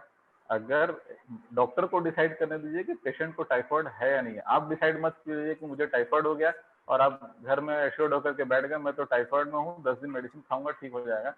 Late to doctor decide you have typhoid और कोविड, क्योंकि कोविड के सिम्टम्स टाइफाइड के सर सिम्टम्स डॉक्टर डिफरेंशिएट कर सकेंगे वहाँ पर। मोर ओवर मैं तो हमेशा कहता हूँ कि मेरे पास जो भी पेशेंट आते हैं डे 1 में उनको मैं कहता हूँ डे 1 में जा करके, बिकॉज जब नेसल स्टेज और फारिंजाइटिस स्टेज होता है कोविड का, उस समय जब वो प्रोब डालते हैं उस समय उसके पॉजिटिव होने का चांसेस बहुत ज्यादा होता है। लोग बोलते हैं ना फॉल्स पॉजिटिव आता है या फॉल्स नेगेटिव आ रहा है, मतलब उसको कोविड है लेकिन रिपोर्ट में नहीं आ रहा है। तो वंस 5-6 दिन जब पार हो जाता है, वायरस जब वो लंग्स में चला जाता है, उसके बाद आप प्रोब को कितना बार भी नाक और थ्रोट में डालेंगे तो उससे तो पॉजिटिव निकलना है नहीं। तो चांसेस ये भी होते हैं कि फिर बाद में आप जब टेस्ट करेंगे तो पॉजिटिव भी नहीं निकलेगा और पेशेंट उधर सीरियस होता चला जाता है, thinking that he is not suffering from Covid, but actually वो कोविड की वजह से धीरे धीरे सिंक कर रहा होता है। तो we have to very careful कि पेशेंट को जल्दी से जल्दी टेस्ट कराया जाए। वी शुड नॉट वेट कि 3-4 दिन के बाद कर लेना या देख लेना। जिस दिन सिम्टम आए उसी दिन बोलिए आज जाके टेस्ट कराओ, सो दैट हम जैसे फेबिफ्लू मेडिसिन भी है, that has to be started as early as possible. जो भी थोड़ा बहुत रोल है उसका, वो पहले 1-2 दिन में अगर स्टार्ट करते हैं तो वायरल रेप्लिकेशन को कम करता है। 7-8 दिन के बाद तो वायरल का हाइपर इंफ्लेमेटरी फेज स्टार्ट होने वाला था, उस समय वायरस तो ऑलरेडी बॉडी में पहुंच चुका है अंदर, then you cannot do too टू मच। उसके बाद स्टेरॉइड से ही हम उसको सप्रेस कर सकते हैं इन्फ्लेमेशन को। तो अगर हम अर्ली ट्रीटमेंट विदाउट कॉम्प्लिकेशन चाहते हैं तो test all the patients as early as possible in the initial stage only and start treatment. Thank you तो सर, वही थैंक उनके यू। लिए सेफ्टी है। सर ये क्वेश्चन है, एक्चुअली फेबिफ्लू बहुत लोग स्टार्ट कर रहे हैं प्रिस्क्रिप्शन लेकर के, तो फेबिफ्लू क्या स्टार्ट करना चाहिए और करना चाहिए तो कब करना चाहिए और किसे करना चाहिए? फेबिफ्लू टैबलेट जो है ये फेबिफ्लू, हाँ फेबिफ्लू फेविपिराविर टैबलेट है, जापान का मॉलिक्यूल है ये। अगेन ये इन्फ्लुएंजा में यूज होता था बट कोविड में अभी इसको यूज कर रहे हैं। इसका थोड़ा बहुत एफिशिएंसी है, बट ऐसा नहीं है कि ये कोई रामबाण है या इसको यूज कर लिए तो पेशेंट ठीक ही हो जाएगा। अर्ली स्टेज में यूज करने से Fabiflu and remdesivir both are antiviral. Oral Fabiflu है, इंजेक्टेबल रेमडेसिविर है। ओरल फेबिफ्लू स्टार्ट करने से या रेमडेसिविर देने से, बाद में रेमडेसिविर जो देते हैं, उससे सिर्फ वायरस का रेप्लिकेशन जो है वो कम हो जाता है। तो जैसे वायरस का रेप्लिकेशन 3-4 दिन बढ़ के बहुत ज्यादा हो जाएगा, उसके बाद पेशेंट सीरियस हो जाएगा, तो आप उसको कुछ कम कर सकते हैं अगर इनिशियल स्टेज में स्टार्ट कर सकते हैं तो। Thank you, thank you, thank you that sir. Is the thing. एक चीज और मेरे को पूछना था। ये एक तो मेरे ख्याल से बहुत आदमी लोगों का जहन में होगा कि सर अभी जैसे मैं सुना हूँ कि अभी जो जैसे डबल म्यूटेंट चल रहा है तो इसको मतलब इसमें आरटीपीसीआर जो अभी तक का बेस्ट टेस्ट है बोल के हम लोग सोच रहे थे, आरटीपीसीआर भी इसमें फेल मार रहा है, क्या ये सही है? मैं तीनों से अलग अलग सलाह लेना चाहता हूँ। मैं बता रहा हूँ, आरटीपीसीआर जो किट आई है ना, जो किट है वो पुरानी किट है, वो पुराना वायरस के खिलाफ ही बनी हुई। अभी जो डबल म्यूटेंट ट्रिपल म्यूटेंट आया है उसके अगेंस्ट में नहीं आ रही है। दूसरा क्या है, इतने ज्यादा केस लोड होने की वजह से आप जब जल्दी से किसी का सैंपल लेते हैं तो आप ठीक से उसका नाजल सैंपल कितना अच्छे से लिए हैं वो भी बहुत मैटर करता है। ये दो मेन रीजन है। तीसरा मैं सबको यही बोलता हूँ कि अभी जितना केस लोड है और जितना यहाँ पर टेस्टिंग की कैपेसिटी है, दोनों में बहुत बड़ा मिसमैच है। तो अगर आपको सिम्टम है, आपके पास दो उपाय है, या तो आप जाके टेस्ट कीजिए या आप सोच लीजिए कि मैं कोरोना का पेशेंट हूँ, सबसे पहले आप आइसोलेट हो जाइए और ट्रीटमेंट आप कोविड के हिसाब से शुरू कर दीजिए, क्योंकि माइल्ड केस में तो ऐसे भी बहुत ज्यादा ट्रीटमेंट करना नहीं है। आपको जो दवाइयाँ, बेसिक दवाइयाँ हैं वो खानी है और आपको सबसे जरूरी है आइसोलेट होकर रहना है ताकि दूसरे लोगों तक इन्फेक्शन न हो। कहीं ऐसा ना हो कि आप बोलेंगे कोविड का टेस्ट हुआ नहीं, आप खुले में घूम रहे हैं 4-5 दिन और दूसरे को भी इन्फेक्शन हो गया और बाद में पता चला पॉजिटिव है। तो मैं बहुत ज्यादा इसके पक्ष में नहीं हूँ कि आप इमीडिएटली जाके टेस्ट पहले करना है। सबसे पहले आप आइसोलेट और ट्रीटमेंट स्टार्ट कर देना। आप मान लीजिए ना मेरे को कोविड हुआ है, क्या है, मानने में कोई दिक्कत तो है नहीं, आपको कोई बहुत ज्यादा इधर उधर से दवाई नहीं खाना है। और जब अगर आप सीरियस होते हैं तो दवाई तो आपको फिर वैसे भी चलनी है। वो तो 100 में से कोई 10 केस सीरियस होते हैं, उसको हम लोगों को ऑक्सीजन या हम लोगों को एंटीकोगुलेंट या हम लोगों को एंटीवायरल दवाई देती है। तो मान लेने में बुराई कुछ नहीं है, नहीं मानने से नुकसान ज्यादा है, मान लेंगे तो फिर भी बच जाएंगे। ये मेरा सजेशन है, पर्सनल ओपिनियन है मेरा। आरटीपीसीआर जो टेस्ट है उसका सेंसिटिविटी अभी जो पाया गया है 80% है, मतलब 5 लोगों में से 5 पॉजिटिव लोगों में से 1 का नेगेटिव आएगा। अब ये जो नेगेटिव है अगर उसको सिम्टम्स है तो उसको पॉजिटिव मान लेना चाहिए, और हाँ, या अगर फिर आपको सिम्टम है जा सकते हैं जैसे कि ओसीटी स्कैनिंग वगैरह, अगर ज्यादा सिम्टम्स है तो। अगर सिम्टम्स नहीं है और फिर भी आपको लग रहा है कि हल्का फुल्का सिम्टम्स मान के आप चलिए।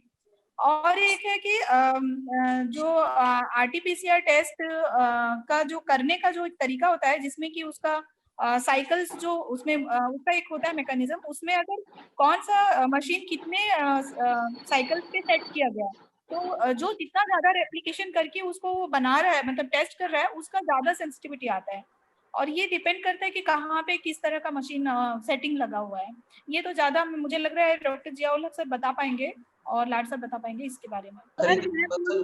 आरटीपीसीआर का जो फॉल्स नेगेटिव है तो उसका जो सेटिंग करा जाता है उस पर डिपेंड करता है, ऐसा मैंने पढ़ा भी था और सुना भी था। जैसे कि कोई 40 साइकिल्स का उसको रेप्लिकेशन करता है, कोई 30 का, तो उससे उसका डिपेंड करता है कि कितना वो पॉजिटिविटी आएगा उसका। वो आप थोड़ा एक्सप्लेन करेंगे मैडम तो अच्छा वो एक्चुअली वो सेंसिटिविटी बढ़ा देता है। पॉजिटिविटी वही होगा जो पॉजिटिव होगा, जो नेगेटिव होगा उसमें आप कितना भी साइकिल घुमाएंगे वो तो पॉजिटिव नहीं होगा। मशीन जो बोल रहे हैं कोई कितना साइकिल के लिए सेट करता है, it is something called CTs. तो there is something called cycle threshold, CT value जो बोलते हैं। अभी क्या अब अगर किसी पेशेंट को बहुत वायरल लोड बहुत ज्यादा है उसके अंदर में, तो अब मशीन जो आरटीपीसीआर मशीन है वो उस सैंपल को लेकर के घूमता है, ठीक है। अगर सपोज कीजिए 10 राउंड्स के अंदर में ही उनको वायरस के आरएनए मिल गए, तो दे say that cycle threshold is 10, मतलब बहुत कम बार मशीन को राउंड मारना पड़ा उस वायरस को खोजने के लिए। इसका मतलब वायरस बहुत ज्यादा कंसंट्रेशन में बॉडी के अंदर में। अगर मशीन को 20 राउंड मारना पड़ता है, then we call the cycle threshold is 20, यानी कि मशीन को 20 टाइम्स राउंड मारना पड़ा वायरस को खोजने के लिए। इसका मतलब वायरस उससे भी मतलब कम था और मशीन को ज्यादा खोजना पड़ा। अगर किसी का साइकिल थ्रेशोल्ड 30 है या 35 है, then we say that patient का वायरल लोड बहुत ही कम है, because machine has to run 35 to 40 times, ताकि वायरस कहाँ है उसको खोजेगा वो उस सैंपल के अंदर में। Do you get it? So जितनी जल्दी यानी जितना कम साइकिल थ्रेशोल्ड होगा, पेशेंट का वायरल लोड उतना ही ज्यादा है, पेशेंट उतना ही इंफेक्शियस होगा और पेशेंट को उतना ही ज्यादा सीरियसनेस होने का चांसेस है। इवन इसलिए आजकल साइकिल थ्रेशोल्ड आरटीपीसीआर के रिपोर्ट में दिया जाता है। दैट इज वाई हम लोग उससे भी डिटरमाइन करते हैं कभी कभी, नॉट ऑलवेज, कभी कभी कि साइकिल थ्रेशोल्ड जितना है पेशेंट आगे कैसे बिहेव करने वाला है। जिसका जितना कम साइकिल थ्रेशोल्ड होगा उस पेशेंट को उतने ही ज्यादा सिम्टम्स या कॉम्प्लिकेशन होने के चांसेस होंगे। जिनका जितना ज्यादा साइकिल थ्रेशोल्ड होगा उनको कॉम्प्लिकेशन उतने ही कम होंगे। इन जनरल 15 से नीचे अगर साइकिल थ्रेशोल्ड है तो पेशेंट लो रिस्क पेशेंट है, 15 to 25 है तो मॉडरेट रिस्क है, मोर देन 25 या 25 to 40 के बीच में है तो लो रिस्क, सॉरी उल्टा बोल दिया, अगर 15 से कम है तो हाई रिस्क, 15 से 25 के बीच में तो मॉडरेट, एंड मोर देन 25 है तो it is low risk patient. Thank you so much तो सर आज का डेट में कौन सा टेस्ट को हम लोग मान के चलेंगे कि हाँ ये सही है बोल के? कोई भी ऐसा टेस्ट अभी तक नहीं आया है जो कि परफेक्टली बता सके। Even with best machine 30% patient undetected रह जाते हैं। Even with best machine RTPCR का जो सेंसिटिविटी है दैट इज ओनली 70%। ओके, तो हम सर ये जो अपना जो स्कैनिंग है वो स्कैनिंग तो पूरा क्लीन एंड क्लियर रिपोर्ट देता है। स्कैनिंग सिर्फ आपका चेस्ट से रिलेटेड रिपोर्ट देता है, मतलब आपका चेस्ट में वायरस का कितना इन्फेक्शन हुआ या कितना डैमेज हुआ है, उनका एक कोरैट स्कोर होता है। उसके हिसाब से वो लोग लंग्स के किस किस एरिया में कितना एरिया वायरस का अफेक्ट किया है, उसके हिसाब से वो लोग स्कोरिंग करते हैं।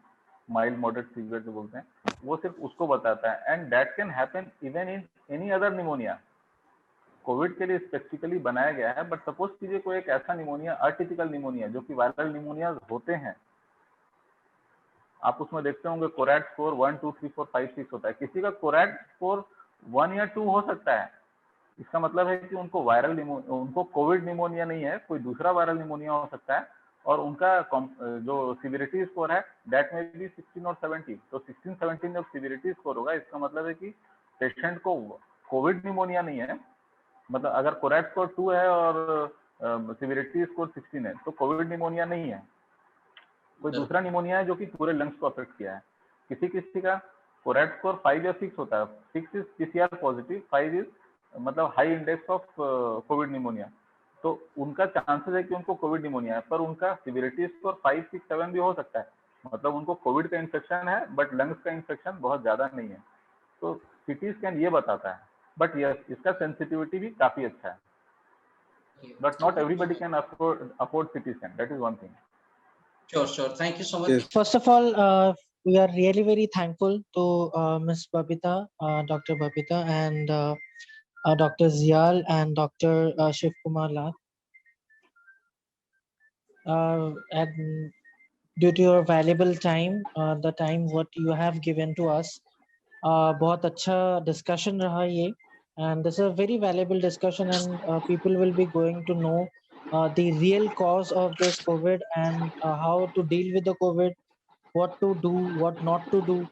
प्रेगनेंसी वुमेन के रिस्पेक्ट में हम लोग डिस्कशन किए हैं। हम लोग डिस्कशन किए हैं कि इज दिस एरोसोल ट्रांसमिशन और not, what kind of precautions we have carried out, NGO का कंट्रीब्यूशन क्या है, फिर हेल्थ एंड फिटनेस का कंट्रीब्यूशन क्या है। So it's a joint effort, it's actually a joint effort. हम लोग को लाइक डिफरेंट मल्टी डायमेंशंस में हम लोग को फाइट करना है। Like it's not only the health thing, it's from the different kind of psychology हो, हेल्थ हो, फिटनेस से हो, फिर सोसाइटी जो सोशल सर्विस के थ्रू हो। So like सब मिलके with the different kind of cooperation, with all of the cooperation we need to make this entire COVID situation to deal with, and we can surely getting a success, and definitely we will be getting a very good result if we'll be carrying out with a good cooperation. So thank you so much all of you, and I'm really very thankful to Prem Singh Thapa sir to join us as a fitness trainer, and making us aware that what kind of fitness thing should be carried out so that we can actually prevent the COVID situation. So because prevention is better than cure, so we can take the prevention like beforehand itself to get it, if not be getting infection. So lastly, I would be thankful to Aravinda sir, because he's the person who has carried out this entire event to be a very successful one, and the contribution what he is carrying out to the society through different kind of social service. So it's a very commendable job. It's merely a very like impossible thing to get moving to the outdoor things and making the things done in this COVID situation, because जहाँ पे लोग घर से बाहर जाने के लिए डर रहे हैं, आप लोग इतना सारा सब कुछ कर रहे हो, like it's a very commendable job. Thank you so much, Arvind sir, also, and I'm really very thankful to the Youngstars Charitable Trust to carrying out this very great event. Excuse me, Rohan. And for Sorry the to public awareness. So over to you, Tuhina. Thank you so Thank you Hello. so much for organizing this program. Really, it's a good program and good initiative from the Akhila. We are really thankful that we are giving awareness to the people. Actually, they actually need this very much in this pandemic situation. Thank you so much. Thank you. Thank you so much. Sorry to interrupt everyone, but मैं बोलना चाहूंगा कि Rohan and Tuhina, अभी हम लोग शायद कुछ questions cover नहीं कर पाए हैं ड्यू टू टाइम कंस्ट्रेंट्स, लेकिन सभी डॉक्टर्स को, सारे हमारे जो पैनल मेंबर्स हैं, जैसे कि स्पोर्ट्स टीम से थापा सर हैं, देन डॉक्टर जियाउल हक, डॉक्टर शिव कुमार लट, डॉक्टर कविता रमानी मैम, सभी लोग हैं, सभी को एक एक मौका दिया जाए कि वो लोग अपने तरफ से जो भी पॉइंट्स है वो सब बोल सके, Sure. एंड देन हम लोग लास्ट को अरविंद सर को हैंड ओवर करेंगे ताकि वो एज ए ऑर्गेनाइजर टोटल अपना फीडबैक शेयर कर सकें एंड मैसेज पास कर सकें। Sure.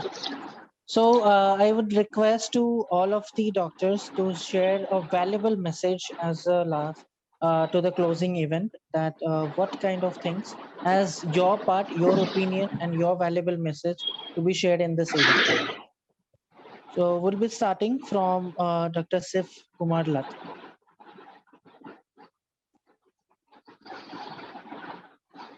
We'll be starting from Shiv sir.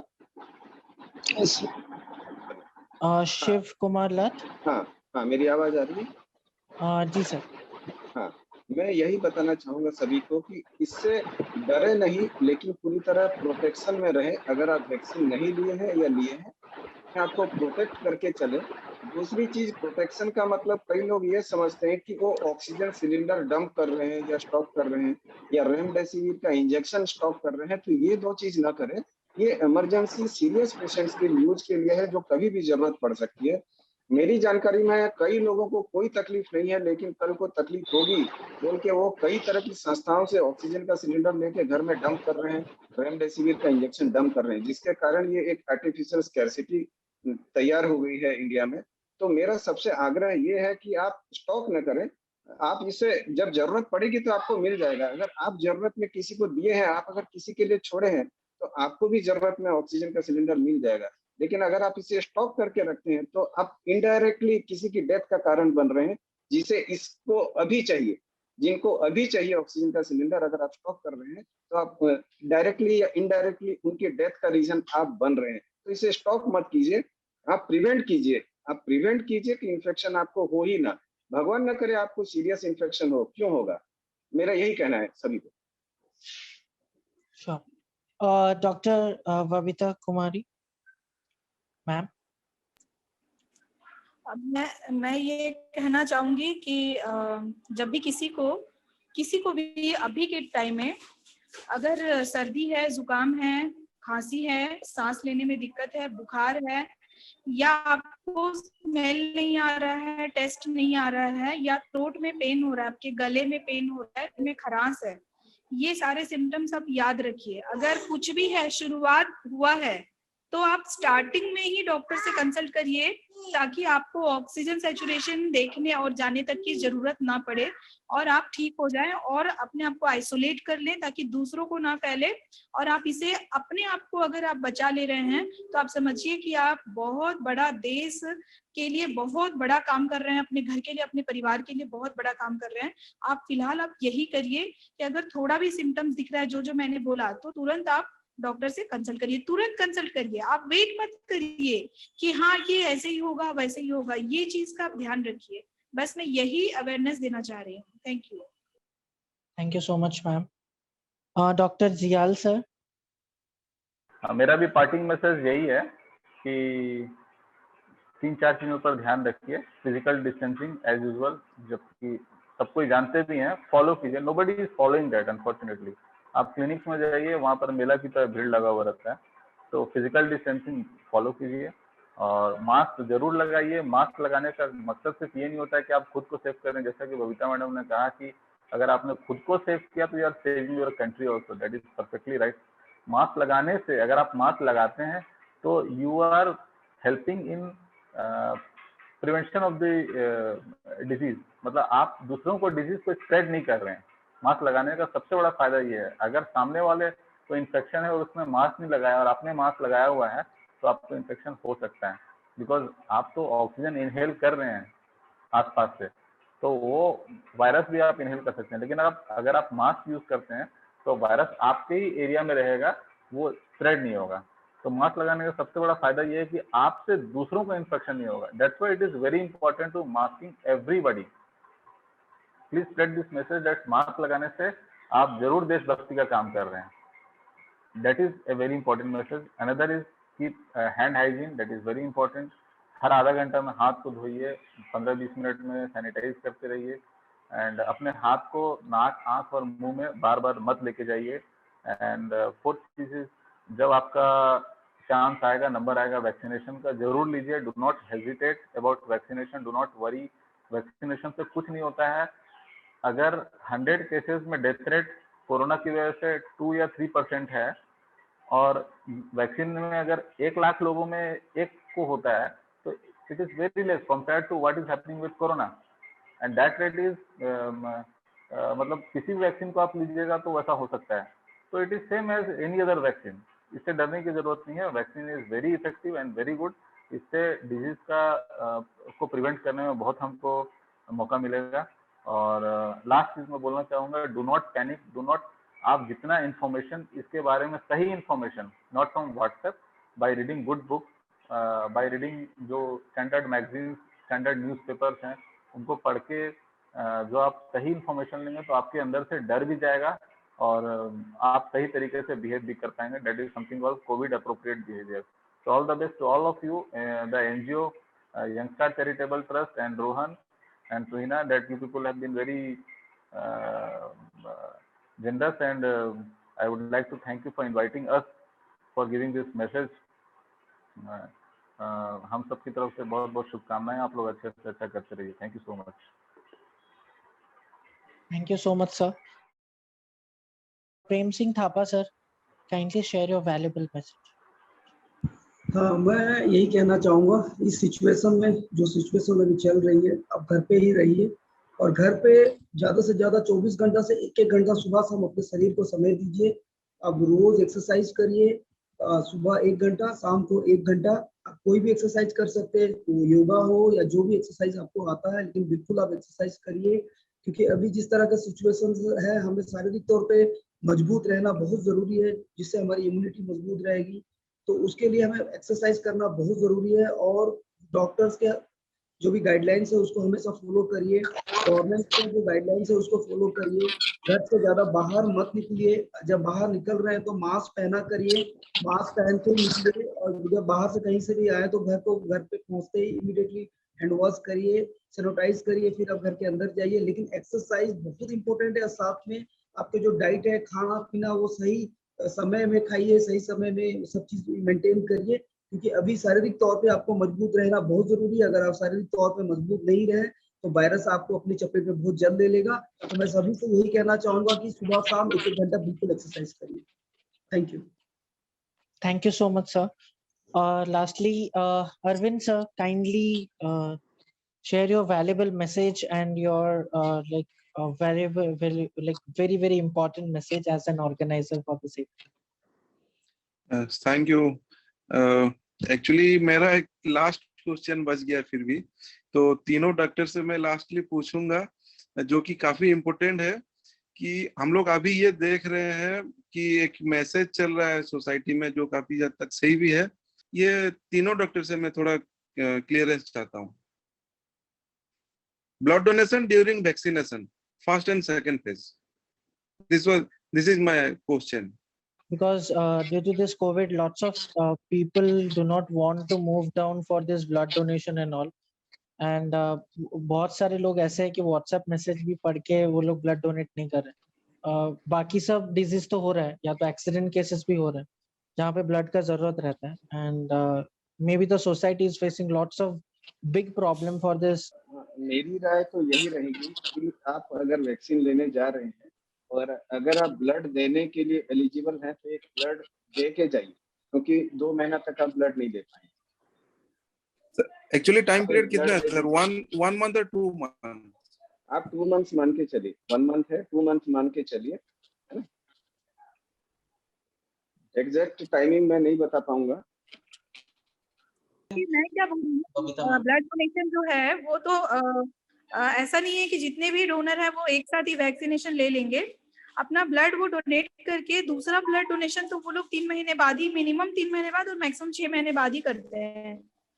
तो उससे पहले अगर वो डोनेट कर देते हैं तो ज्यादा अच्छा रहेगा। 1 महीने का जो गैप है, हर तो एक दिन में नहीं लेगा वैक्सीन, फेज वाइज ही वैक्सीन ले सकते हैं, क्योंकि हर कोई एक दिन में वैक्सीन उतना सरकार भी नहीं दे पाएगी सब लोगों को। जैसे कि 2 महीने 3 महीने बाद उनका इम्यूनिटी बनने में आपको 2 हफ्ते लगते हैं।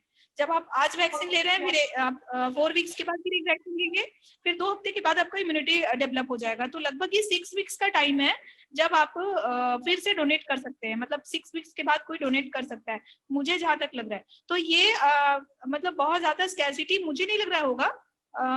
अगर सभी ब्लड डोनर जितने भी हैं वो मिलकर जैसे अपने ग्रुप बना रखे हैं, उसमें अगर रहते हैं तो कोई ना कोई डोनेट करने के लिए मिलना चाहिए मेरे ख्याल से। ठीक है, thank you ma'am. So this is actually a very important message कि अगर आप vaccination करने जा रहे हो तो blood donate करके जाओ, so that it will be getting stock and ऐसे भी blood donate करने के बाद 3 महीने या 6 महीने के बाद ही और एक बार blood donate कर सकते हैं। 3 महीने। So before vaccination we should carry out the blood donation. That's the message actually from the doctors. ठीक है, thank you.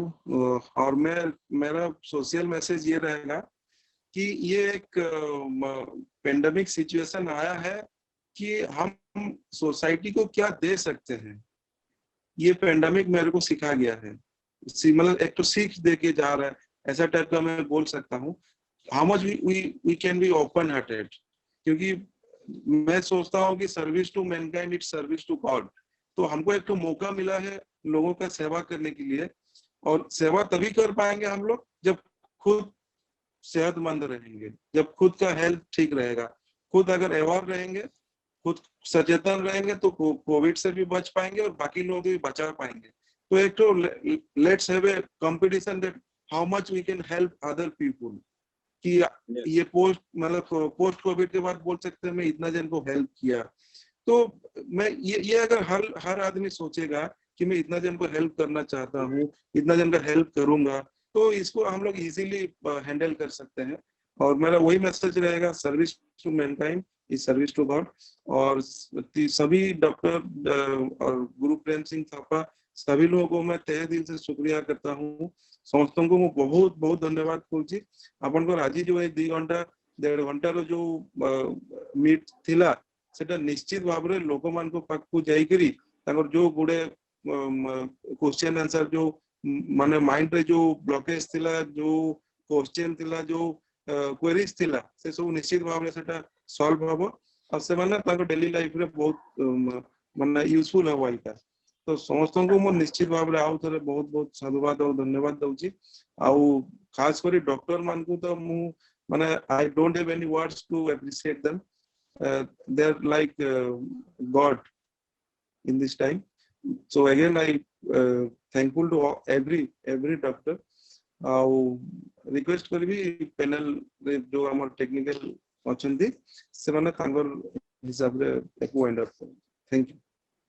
Thank you so much sir. So या संगे रिक्वेस्ट करबी जेहेतु आमे समस्त किछ ना किछ सोसाइटी से कनेक्टेड, आइदर डॉक्टर माने पेशेंट संगे और as a sports teacher martial artist state chief Thapa sir निजर स्टूडेंट मान को संगे एंड फैमिली संगे आपण एज ए एनजीओ आपण बहुत लोगों संगे टच रे अछंती। Rohan being a government officer बहुत लोकंकर संस्पर्श रे आछि कि तुइना being a content writer in news channels तार भी रीच रोची कि से निजर मैसेज द्वारा स्प्रेड कर परियो किछ मैसेज। सो मु रिक्वेस्ट करबी कि हमें समस्त जदी मिसी किना गोटे भलो मैसेज हमें पास करिबा ताहले आई होप कि ए कोविड टाइम टाको हमें मिसी किना ओवरकम करि परिबा एंड तापरे अमन को किछि भी असुविधा हबनी एंड आमे मिसी किना ई सब असुविधार समय को मिसी किना पार करि परिबा। एटा मो तरफ रु बाकी रोहन एंड तुहिना निज निज तरफ रु मैसेज दिगना प्लीज ए मीटिंग को वाइंड अप करि। Thank you so much. Sure. Thank you so much, Sunshine Capturer and Swapna Sarit Mahanti, to giving us this beautiful opportunity. So thank you so much, Tuhina also. Tuhina, could you please join me? Yes. On the behalf of the entire Young Stars Charitable Trust, thank you so much once again, all of you. The God, the living God, that is the doctors, and the living God, those fitness trainers, those who are actually giving us a very very valuable life to us. So thank you so much to all doctors, and I hope and we hope that your work would be very carried out in a very important manner and a very important stage also. Thank you so much from the entire India and from the entire world. And Tuhina, let's wind up this Hello. entire very great event, that is Odisha fight against this COVID-19 in our style, that stay safe, stay home. And this is Rohan Rajveer Bagh. Wear a mask, use sanitizer, and जितना हो सके उतना घर पे रहिए. Maintain कीजिए social distancing. And this is Tuhina. And this is Signing Rohan off. Rajveer Bagh signing off. Thank you so much. Thank you so Thank much. you so much, everyone. Young ones, but we live for it, we die for it, we live for forever. They say you're only young ones, but we live for it, we live for it, we live for forever. I don't have any words. This was beyond my expectation, and I really thankful to all of you.